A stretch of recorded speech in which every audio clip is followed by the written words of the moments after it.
for the most part, it's quite a long journey to go through.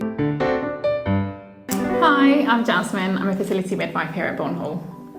I think it's particularly difficult when you're expecting a specific length of time for treatment to kind of work or to receive an outcome. I think that most of the time people do come with expectations that it's going to work the first or second or, however many times. And I think managing expectations is quite a big thing, especially in fertility treatment. We all appreciate that it, has probably taken each couple a fair amount of time to reach us anyway, whether they've been trying to conceive themselves or on an NHS wait list or anything like that. It's going to take some time. Once you've actually kind of met the criteria for treatment and then you're coming through, I think it's natural to expect that once you're in the system, it's going to go quickly and things are going to happen quite quickly. It's not always the case, and it can feel really rubbish in terms of having that expectation and then a treatment not working first time. I think that can be really difficult. I think the main way that you can kind of help to improve your well-being and feel that a little bit more in control is managing kind of your expectations and what each appointment's going to facilitate. So,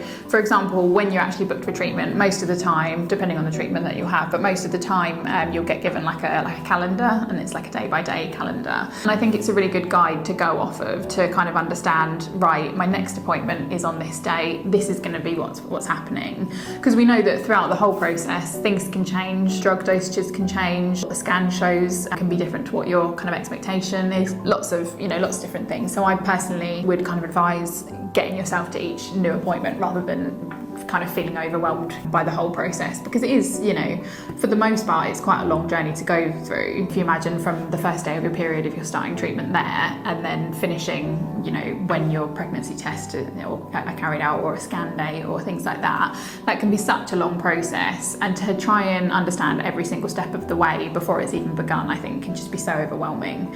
So I personally would take it each step. I've got this appointment in clinic, let's get to there and see what the process is, and then, and see what the plan is from there and go from there.